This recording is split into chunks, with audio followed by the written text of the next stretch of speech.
got into a bit of a boxing debate with someone about a week or so ago, talking about that Hank Lundy has a lot of momentum right now. When I say momentum, when you look at his last fight on HBO on the undercard of Gabriel Rosado versus David Lemieux, he lost a close decision to Thomas Dulome. My personal opinion, Dulorme is a little, something's not right up there. But going back and looking at the past of Hank Lundy, you can say the same thing somewhat about him. I'm TstreeT Controversy. This is TstreeT Controversy Live. Lundy versus Petrov on ESPN, January 16th, 2015. I'll be reviewing that fight, of course, moments after. And basically, Lundy is at a point in time right now in his career, 31 years old. This bit of momentum he has, even though he was defeated, he's got to ride high with it. But then when you look at Petrov, with the 4 defeats that he has in his career, most notably, okay, put it this way. He got knocked out by Marcos Maidana in the 4th round. I watched that fight earlier today. And the guy, I forgot his name, the guy who beat Ricky Burns recently, he's still undefeated. But looking at Petrov, what he is he's not necessarily a pressure fighter to define him.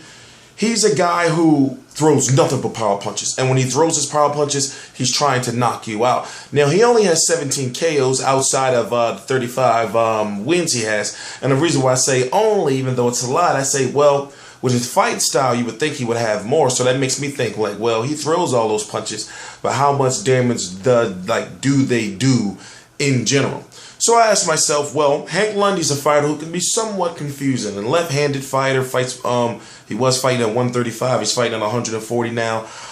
Basically fought a lot of pretty good fights. So if you look at the John Molina fight, in a fight where he was clearly winning and jabbing the shit out of John Molina, he slowed down late and ended up getting stopped, the only stoppage of his career. When you look at Ray Beltran, a fight in where he was winning, but then he started to slow down late. When you look at, what's the other one? Oh, Victor Postol. He fought Victor Postol, almost got, well, in a very close fight over in the Ukraine. So you should already know how that went. Then you look at Thomas Dulome. Something was different about that fight where the difference for him to win that fight was in the knockdown. He was knocked down in the 1st round of the fight. But he usually collapses somewhat mentally or physically at the end of fights, to whereas in, or later on in fights, to whereas in this time, he seemed to gain heart and I started fighting better as the fight went on, especially after the knockdown. Now you can say, well, that's because of Dulorme's, mental issue, or you can say Lundy is a different fighter now. Now, right now, this fight's going to mean a lot because these are the type of fighters that Hank Lundy is lost to. These type of fighters, the John Molinas, the Victor Postols, I forgot the other guy's name. Oh, the Ray Beltrans, and now the Petrovs. Petrov has been involved in the ESPN Boxino tournament.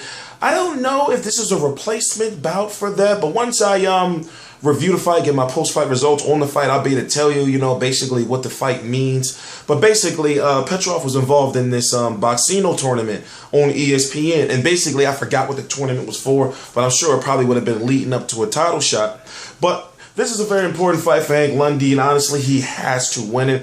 Does he have to win it in impressive fashion? I'm not going to say that he does, but he's going up against a guy who, if I'm correct, Petrov, they both only been stopped once. So if you look at both of them right now, meeting at a point in career where they both had somewhat high-profile kind of fights or fought high-profile fighters who went on and fight high-profile fights, you have to think that, well, if you're going to win a title, any of you guys are going to get a title shot, meaning Petrov or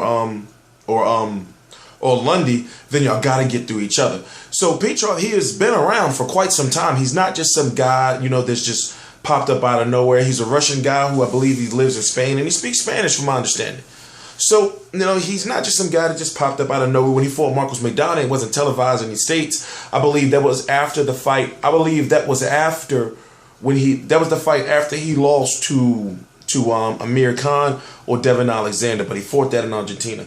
But anyway, this was before Heyman. I'm TstreeT Controversy, RealCombatMedia.com, TstreeT Controversy, obviously, on Twitter, TstreeT Controversy on Facebook, TstreeT Controversy on Instagram. Now, of course, don't be an idiot. You should know what's the real account and what's not. I got trolls. I didn't think I was that popular enough to have people making fake Twitter accounts and shit.